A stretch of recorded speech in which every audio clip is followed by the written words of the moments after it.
Quote, I guarantee I will spark the brain that will change the world, and that's our job, close quote.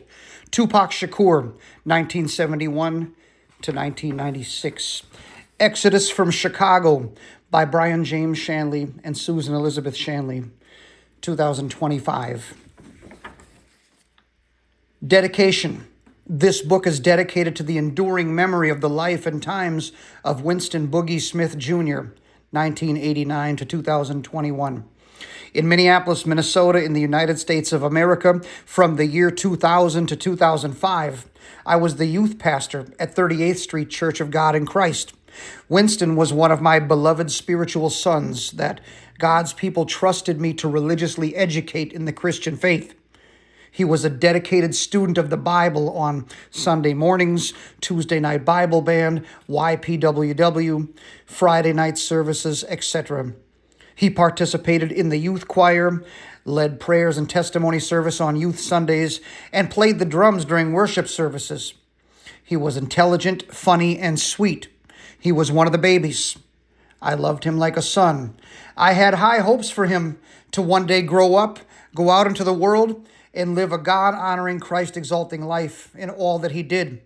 Later on, down the road of time, the Nation of Islam killed him spiritually, and then the streets of Minneapolis killed him physically. This book is me punching back at both of those things in Winston's memory, in Christ's name, for God's glory. Chapter 1, Author's Guarantee. We live in a time in which there is an unfortunate trend emerging. A person will have their computer's AI, artificial intelligence app, author a book, and then they will throw their name on the front cover as a corporate brand and take credit for the book's authorship, knowing that they neither read one page of research nor wrote one word towards the project, and knowing that they are catastrophically ignorant of the subject matter that the book is covering. I feel that this is dishonest. I feel that this is ugly. And I feel that it cheats the reader who, in good faith, has spent their hard-earned money on a volume in pursuit of learning something that will help them grow spiritually. It's sad that I even have to declare this, but you deserve this assurance.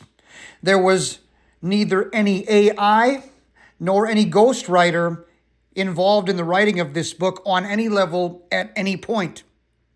Even though I'm trying to spread a religious message, I view writing as a work of art, and art must come out of the mind and heart of a human being, not the dry and cold algorithm of a machine or a computer.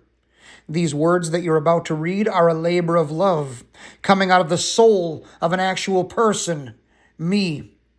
Brian James Shanley, Doctor of Divinity, son of Susan Shanley, 1956 to 2020, legendary warrior and lioness of the Christian faith.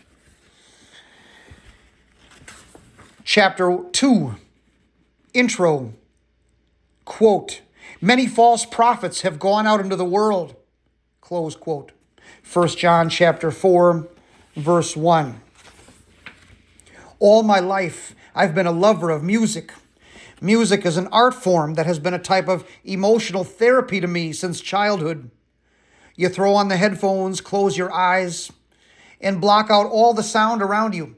Instantaneously, you're transported to another place in your mind and in your heart. For the next few minutes, the concerns of the daily grind of life are of no concern and fade away. You are taken away in your emotions to a world of vocal poetry set to musical instruments in a beautiful and harmonious way. There is a song for every occasion, every mood, and every type of day that you could possibly be having. In the adult world's daily routine of working a job, paying rent, cooking dinner, and changing diapers in 2025, just one musical note can take you back to 1993. Just one vocal by a particular singer can take you back to 1985. A beautiful childhood memory from a decade long gone away is triggered, and in your mind, you're living there again, even if only for a moment. By this, sometimes creativity is stimulated. Sometimes hope and energy are stirred up. Whether tears of joy or of sadness, sometimes you weep like a child. Whether it provokes you to miss a time gone forever, or to mourn a person who has died, or to remember the times hanging out with your friends in the neighborhood, or to marvel at the grace and mercy of a loving God who rescued you from the fire of running your hell-bound race in rebellion against him. Music is dynamically powerful. Its presence is a work of art that is an essential part of my daily life, always has been, always will be. As a teenager in the 1990s, I remember getting onto the bus and going to the Mall of America in Bloomington, Minnesota, in the United States of America, Bloomington being a Minneapolis suburb. In the early 1990s, it was the largest mall in the United States and the second largest in the world. I had my usual checklist of stores that I like to stop at, as well as the movie theater and the arcade. I called it making my rounds. Of all the agenda items that I wanted to hit during my trip to the mall, my most important stop was always the record store. My favorite genre of music was R&B, and in the early 1990s, there was a very particular and unique body of R&B, rap, and soul music that was created during this small window of time, which will never be rivaled ever again. It was a great time to be alive and a great time to be a teenager. In the record store, I would first look at the new releases in order to see if any of my favorite groups had put out a new tape since last time I had been in there. Next, I would look at the singles with my paycheck from my after-school job at McDonald's, where I was making what I thought at that time was an awesome $5.25 an hour. I was able to participate in the 3 cassette singles for $10 deal. Or if I did not have a full $10 on my person at that time, they were $3.33 each. Every payday, I would buy 3 cassette singles, or as many as my money would allow. Sometimes an entire album, if there was one that I wanted. At the back of the record store was a customer service desk with a blackboard on the wall behind it. The dark background of the blackboard was contrasted by white letters that they stuck on there sometimes. These white letters would say, "Coming soon." And below was a list of music that was going to be released within the next 3 to 6 months. I would always go look at that board and see if any of my favorite singers or groups were on it. Many times it was full of rock, pop, or country music groups and artists that I had never heard of and did not care about. But every once in a while, I would be shocked by the pleasant surprise of seeing one of my favorite music artists. I'll never forget the feeling that rushed through me at the moment that I would see Tevin Campbell, or Jodeci, or Blackstreet, or R. Kelly, or someone like that on the board. I would be overjoyed knowing that one of these groups was putting out an album a few months down the road was very exciting to me. My curiosity piqued. What were they going to do next? How was this new addition to their legacy going to sound when compared to the rest of what they had done up to this point? Did they remain true to the sound that made me become their fan in the first place? Or would they sell out and try to sound more crossover and more pop? Would this album contain evidence that they had grown to a new level as artists? Question bubbled to the surface of my mind. And if I was a super fan of that group, I'd even lose sleep anticipating what the new music might possibly sound like. Sometimes in the months leading up to that album release date, I would see that artist put out a single from it ahead of time. Out of the entire forthcoming album, one song would be released prior. There was one time I even skipped school so that I could be at the record store at 10 a.m. on Tuesday morning when they opened to grab the single immediately when it was released. There was another time that I had a flu with a 104-degree temperature, but got up off my sick bed in order to grab it. I was a super fan of music. You ate it, you slept it, you dreamt it. It was a culture, it was a mentality, it was a lifestyle. My music collection occupied a very prominent spot in my life. That single would get onto the radio sometimes and give the listening public a sneak preview of that forthcoming album.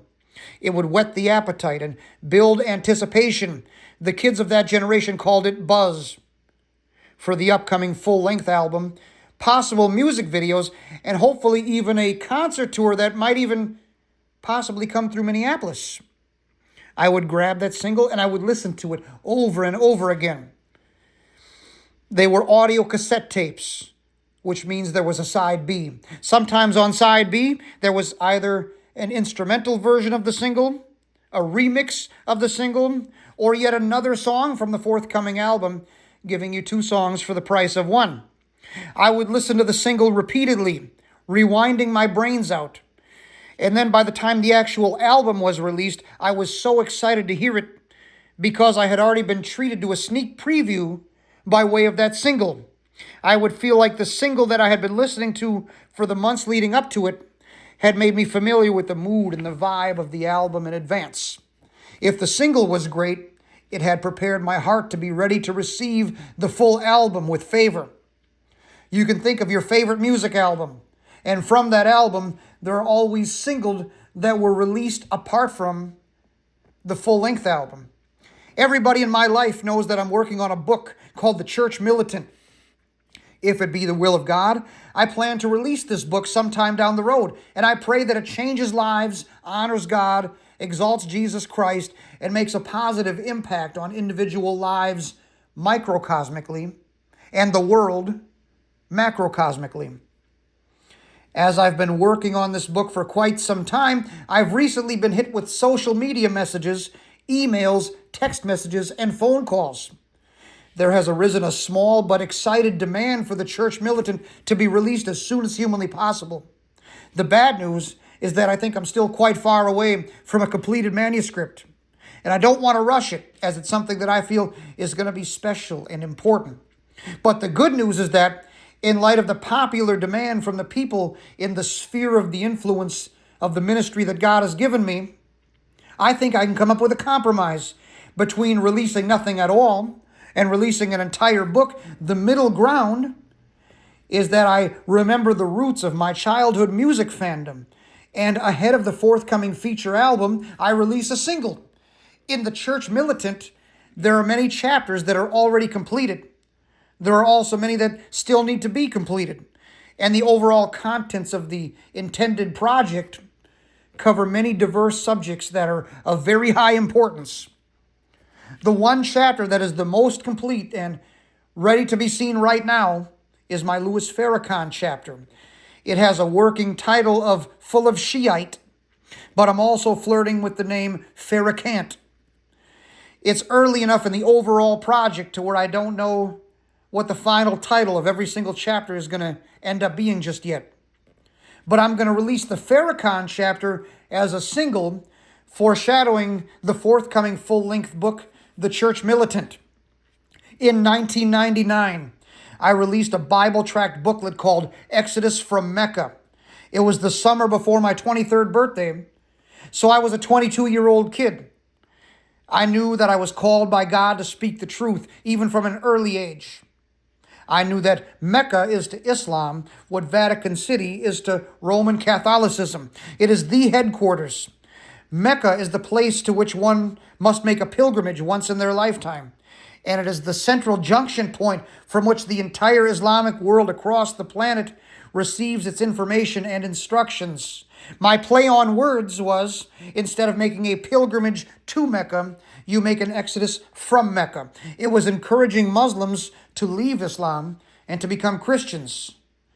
So this is why the title made sense to 22-year-old Brian Shanley.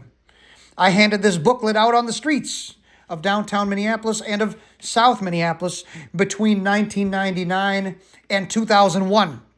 While it got me threatened with physical violence a few times, it produced God-honoring, Christ-exalting results in the lives of people a few times as well. 2001 was a long time ago, and Exodus from Mecca went out of print in the fall of 2001. In the Nation of Islam, which is an American-born offshoot of Islam, their Mecca is actually located in Chicago, Illinois. Chicago is often referred to as Little Mecca by people in the Black Muslim movement. So in light of these facts, and in tribute to my 1999 booklet, I'm going to call this 2025 single book, Exodus from Chicago. If my upcoming book, The Church Militant, was thriller, then Exodus from Chicago is my Billie Jean. This book's motives and intentions are positive. It's meant to be an encouragement to young men and women who are involved in the Nation of Islam or any of the Nation of Islam's offshoots to reconsider their theological positions in light of the facts, the evidence, and the gospel of Jesus Christ. This book is a plea for them to renounce the teachings of Elijah Muhammad, today communicated through Louis Farrakhan, and come to Jesus Christ instead. The full-length book, The Church Militant, of which this is just a single chapter, is not going to be a book about Islam at all. It will be a book about a ton of different subjects. If there are 100 chapters, there might be 2 or 3 that briefly touch Islam, but 97 or 98 that don't, or whatever the final numbers turn out to be. Of all the chapters that are planned, I'm only choosing to release this particular one at this time because it is the most completed chapter that I have at this moment. And the ministry's constituency is continually calling and messaging me about a book that's not even completed yet. In between today and the future completion of The Church Militant, this book, Exodus from Chicago, is a fix. It's a taste. It's meant to tie people over until the full book is done. Like a dinner salad when you're waiting on the main course to be brought out. And it does give somebody who's considering buying and reading The Church Militant down the road when it comes out a sneak preview of the overall spirit and attitude of the larger and broader book. In everybody's life, you've known that young man or young woman who you watched grow up. You remember when they were in diapers, they had a solid father or a strong mother or a powerful prayer warrior grandma. Someone positive in their life brought them to church on Sundays. All their childhood, they were in Sunday school. There was the Sunday morning worship service. There was the Sunday night worship service. There was the Tuesday night Bible band. There was Wednesday night youth group. There was YPWW, which stands for Young People Willing Workers. There was a Friday night service. There were prayer meetings. There were pastoral anniversary services. There were church anniversary services. There were revivals. There were youth choir rehearsals. There was youth choir concerts. There were youth Sunday services. There were youth programs. There were church road trips. There were church picnics, church bowling trips, church outings to the fair, or whatever. You remember that baby becoming a teenager, showing evidence that they were growing in the Lord and walking powerfully with God, proudly carrying their Bible everywhere they went, even to school. They turned 18, graduated high school, and went out into the world. Even though you didn't see them again for many years, you always assumed that they were out there in the world somewhere, succeeding in all areas of life. You guessed that they were still out there strong, standing up and being counted for Jesus. Then you ran into them when they were in their mid-20s. Hadn't seen them in years. Their speaking had become loud, condescending, confused, and obnoxious. They said evil things about God, about the Trinity, about Jesus, about the Bible, and about Christianity. They told you how they'd denounced everything that they had been raised to believe and serve. That Christianity was nothing but some white racist tool of the oppressor, slave owner, and colonizer. They told you how they had discovered new teachings that had woken them up to a sense of self-esteem and self-identity that they never even knew existed before. They told you they had joined the Nation of Islam. Their joy given to them by Jesus had been replaced by the anger given to them by Allah. They began quoting the words of Elijah Muhammad or Louis Farrakhan at you. And you saw how morally, intellectually, spiritually, emotionally, and mentally gone this baby was. It didn't just break your heart, but their entire family's heart was broken as well, because they had left Jesus for Farrakhan. This is a general story, but it is a composite of real life stories that I have both seen and experienced as both a pastor and youth pastor. Does it sound familiar to you? Does it remind you of somebody that you know? For 8 out of 10 of my readers, I guarantee that in the theater of your mind, you populated this story with somebody that you knew personally in your own life. You read this with images of a very specific young person flashing through your mind. Every one of us has dealt with the heartbreak of a lost child sold out to Farrakhanism later down the road in adulthood, in some form or another. Sometimes it's been a member of your family. Sometimes it's been in your circle of friends. Sometimes it's been a kid from your church that you watched grow up and believed had their head screwed on properly when they were young. You find yourself faced with this young adult who has renounced his dad's name, his grandfather's name, and his great-grandfather's name, only to let some schmo at a mosque declare them to actually be called X, or 2X, or 3X. They're waiting for the day when they sell enough incense, enough bean pies, enough final call newspapers to where hopefully the same schmo at the mosque will upgrade their name to Shabazz or Muhammad. Even though in their spiritual downfall and confusion, they think they've been found, you know the truth, that they've actually been lost, but you don't know what to do. You don't know what to say. If you are black and try to intervene, somebody somewhere is going to call you a coon or a house individual or an Uncle Tom for daring to question a religious philosophy that makes many black American people emotionally happy. If you're white and try to intervene, they will call you a racist or a white supremacist or even a devil. We all want to be liked. Nobody wants to be called names or have their character assassinated. So in order to not be called these names, you stay silent and you watch this young person spiritually descend down into something even more absurd and more far gone as time goes by.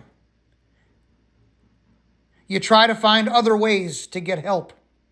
At Sunday school, you raise your hand and you ask the pastor about the Nation of Islam.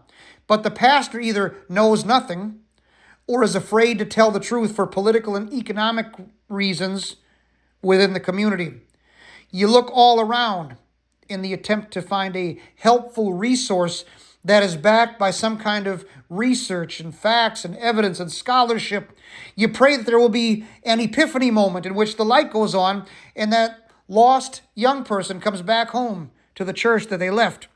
In the 1990s, I also looked for the book with these answers. And when I realized that the book didn't exist yet, I knew that I had to write it. Necessity is the mother of invention. In my early 20s, I was a youth pastor in 3 or 4 different historically black American denominations of Christianity. Now, as a man who is approaching my 50s, those kids from 20 and 25 years ago are definitely grown by this point. They're all out there somewhere. How many of these kids have stayed faithful to Jesus? How many of them have been lost to the Nation of Islam? It's impossible for me to know for sure. The ones that I run into, the results are mixed. For every proud success story I run into a heartbreak as well. All I do know is that whenever any of the nations of Islam showed up on the radar of one of the kids that God made me responsible for spiritually, I did what a faithful youth pastor is supposed to do. I confronted that religion with all authority of God. I did my duty to God and to the babies of his saints. Being trusted in a role over children in the church was a sacred thing to me, and I took it very seriously. Sometimes their parents thanked me for offering this education and this protection that no other youth pastor in Minneapolis that they had heard of had the guts to talk about. Other times their parents became part of the problem and began saying, I knew that we should not have put this white kid over our youth. What can he possibly know about black Islam?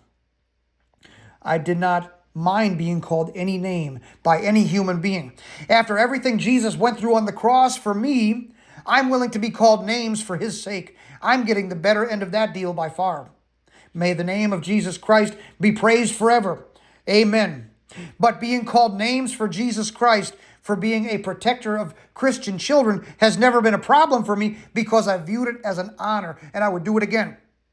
Anyway, the church militant includes one of my previously unpublished writings from 2001. I've taken it out of the archives, given it a fresh coat of paint, polished it up, and updated it for a whole new generation. You see, very few people know about a historical event which took place in 1998 in Italy. Many of the greatest Muslim scholars on planet Earth had a council. This Muslim council of scholars examined America's black Muslim movement in order to put forth an official statement as to whether or not it's authentically Islamic according to the Quran and the Hadith. I remember in the summer of 2001, a church in St. Paul, Minnesota, in the United States of America, composed of immigrants who had arrived to America from West Africa, asked me to come out and speak to them about the black Muslim movement here in America. I called my mentor, Dr. Robert Morey, and told him the Nation of Islam can be toppled from literally about 24 different angles. Which one do you think I should hit it from in this particular speaking engagement? It's like going hunting for deer and trying to decide which of your various guns to use in order to shoot it dead. Robert Morey responded to me, read them the fatwa from Italy and then run for the exit. That was the first time I had learned that this fatwa thing even existed. This was 2001, but this Islamic Council had happened 3 years earlier in 1998. It wasn't like me to be 3 years behind the cutting edge. Part of me was embarrassed for my ignorance, and part of me was excited to learn something useful that I had never heard before. Since then, I have read this fatwa out loud in front of maybe 5 or 6 different audiences. And I will tell you, it's a scathing report. It's brutal.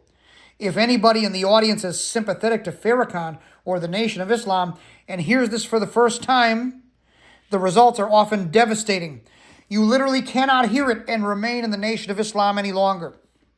Even in Christian settings, the atmosphere in the room can get pretty serious. At one Christian church, I had to be escorted to my car by the deacons who were functioning as security for me. If you are a Christian, and yet you have a soft spot on your heart for a religion that hates Christianity, you might just be the real sellout.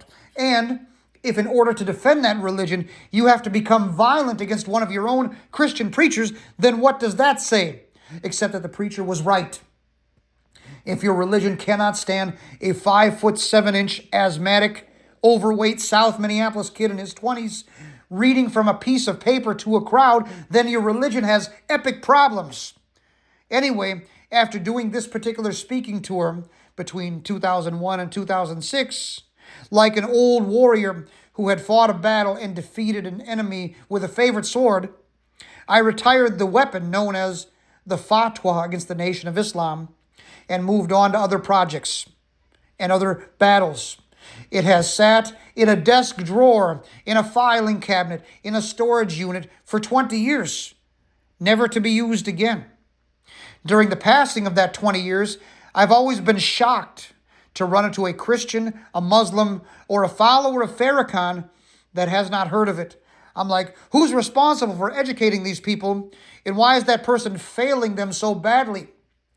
Then I remembered the first time that I had heard of it, how blindsided I was. As I write this in 2025, Farrakhan is 92 years old. Not long from now, he's going to be passing from the scene. What's going to happen to the Nation of Islam in his absence? Only God knows. The Nation of Islam could fade into obscurity and die off. Or it could splinter into several conflicting groups. Or it could resurrect, unified under some new successor, stronger and more aggressive than ever for a whole new generation.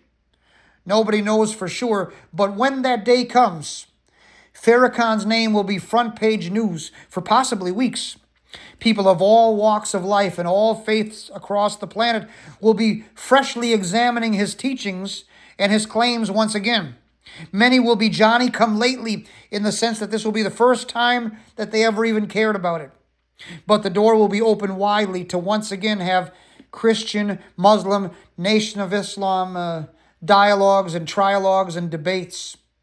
You can position yourself to be the most useful tool of God possible in that environment by educating yourself about it today.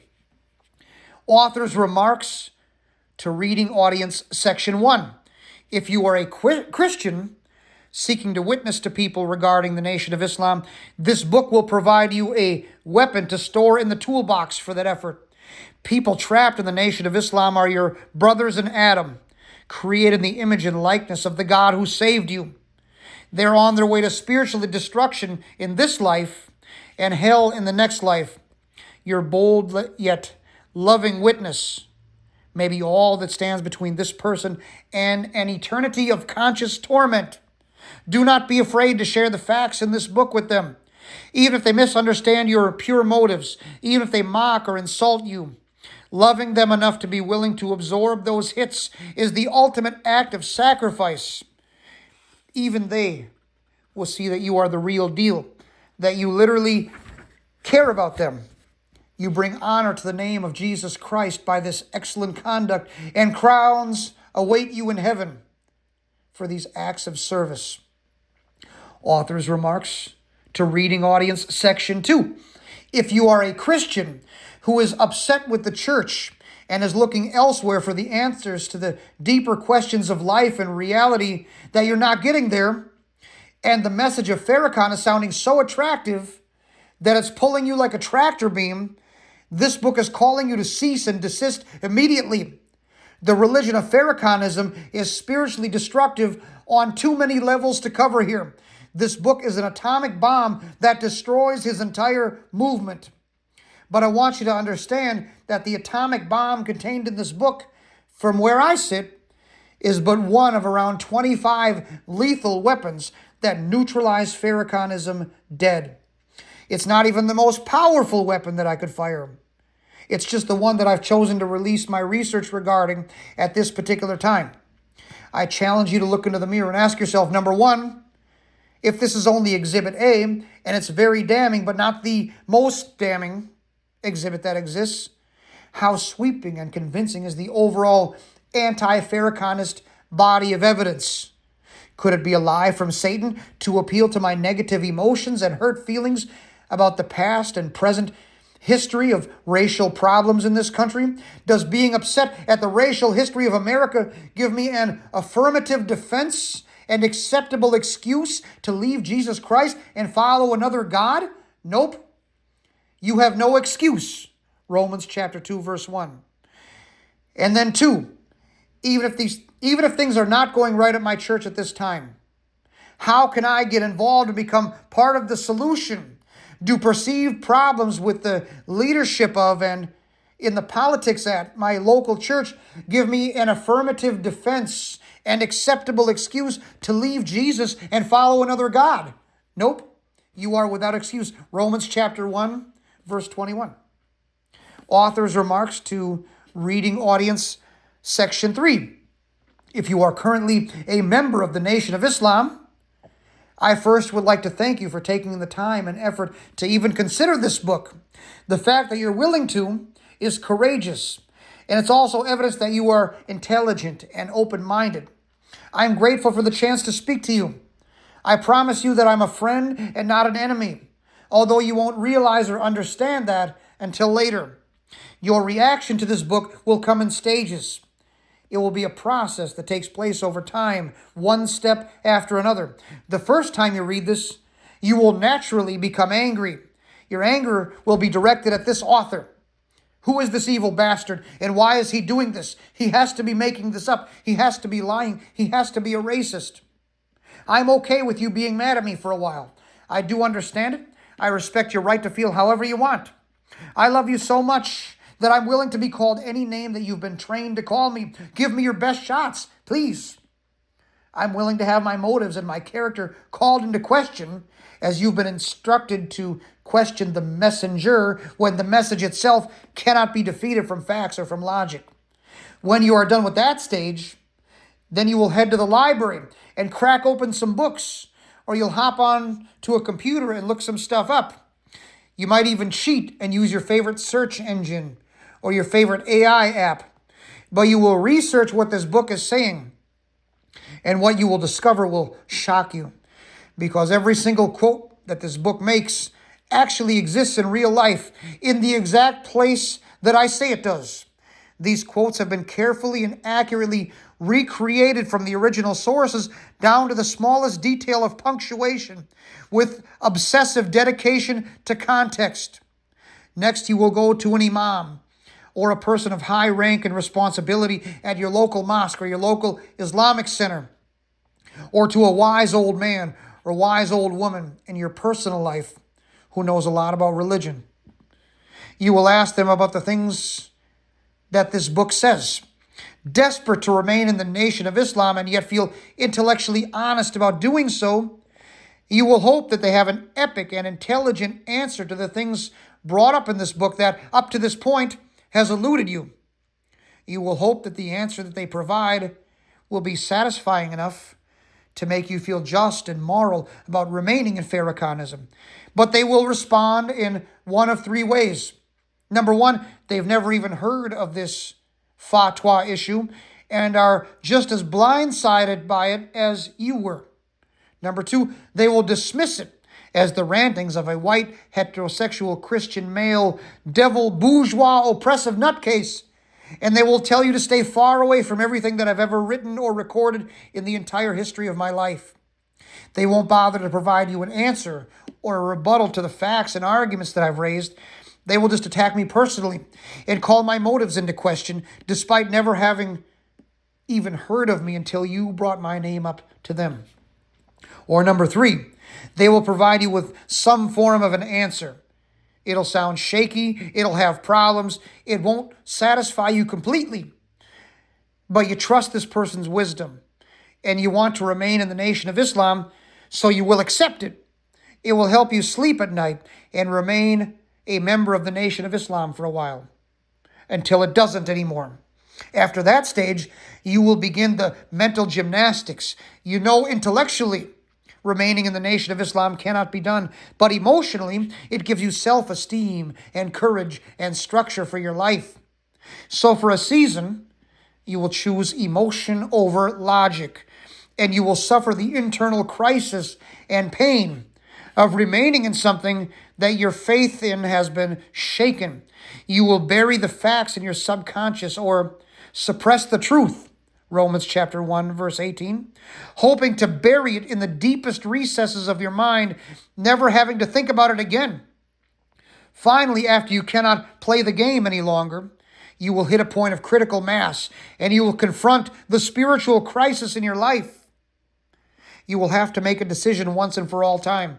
It is my prayer that at this moment, you will accept the facts and the evidence and conform your views to them. And you will leave Wallace Farad Muhammad. You will leave Elijah Muhammad. You will leave Louis Farrakhan.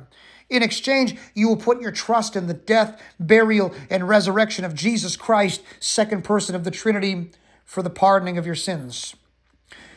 Author's remarks to reading audience section 4. If you are a Muslim who is not a member of the Nation of Islam, but of the Orthodox Middle Eastern variety, perhaps a Sunni or a Shia or something of that nature, you've always known that the Farrakhan movement over here in America is not of you, and you are not one of theirs either.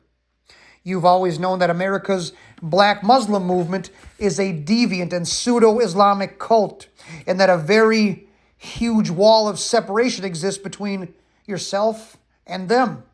Your instructors and imams have went to great lengths to detach them from you and you from them whenever they teach. Well, Merry Christmas, because in the atomic bomb that is this book, you are being given the mother of all golden tickets, which confirms this in the most sweeping way. It's like when I read the works of individuals such as former Muslim turned atheist Ibn Warraq.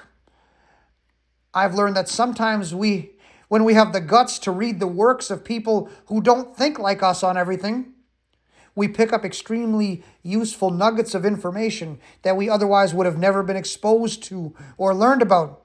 You are taking that gamble by cracking open this book, which was written by a Christian in the United States of America, and that gamble is about to pay off for you. But don't get too comfortable. Don't get too excited. Don't take too many victory laps. Don't give each other too many celebratory high fives just yet, because I have an equally scathing book currently in progress about what you believe as well. And it is every bit the atomic bomb that this one is. Only instead of hitting the Nation of Islam, it hits your brand of Islam itself, right in the most vital organs. when my pen hits the paper, but this time its target is what you hold sacred, I pray that you have the same open mind, the same courage to read that one also when it comes out. Because you are a sinner in the sight of a holy and just God, and you need the Jesus Christ of Christianity to save you. I do love you, and I do thank you for reading and considering what I have written here. Author's remarks to all sections of the reading audience. No matter the time, date, event, or circumstances, everybody's story will be different as to when and how they came across this book. If you look at your own story regarding it, the hour was part of a day. The day was part of a week. The week was part of a month. The month was part of a year. The year was part of a decade. The decade was part of an overall life. And the overall life was a finely tuned story, authored by God before he created the universe, before he ever said, "Let there be light." Every second of your instance, I'm going to read that again. Before he ever said, "Let there be light," every second of your existence, down to the smallest moment, down to the most intricate detail, had already been expertly crafted by your Maker. When the writer said, "This is the day that Yahweh has made," Psalms 118, verse 24, he really meant it. God has made, authored, constructed, written, and designed every second of your life. He determined it in eternity past that this book would one day find its way into your hands. At this exact moment, under these exact circumstances, if you were to slightly change any moment of your entire life before, even one fraction of 1 percentage point, of 1 degree in any direction, then your entire path is altered into a variety of the history of the universe in which you never heard of this book. You never saw it. The fact of your holding it in your hands is not an accident. He's been engineering every moment of your life to bring you to this exact moment. It was always leading here. As Proverbs chapter 16, verse 9 says, "A person plans his way, but Yahweh directs his steps." This is a game-changing moment that can fundamentally alter the entire course of your life. The very foundations of how you see and interpret all of reality and all of spirituality can be rocked to their core. If that's where it feels like it's headed while you are reading this, let it happen. Embrace this moment. Seize this moment. Walk into this moment with an open mind and an open heart. Something is happening in the unseen spiritual realm in your life at this very second, in the very room that you're sitting in. You are not reading this book. You are experiencing this book. Read, learn, live, believe, repent, be saved. Brian James Shanley, Doctor of Divinity. Son of Susan Shanley, 1956 to 2020. Legendary warrior and lioness of the Christian faith. River Falls, Wisconsin, United States of America, September 2025.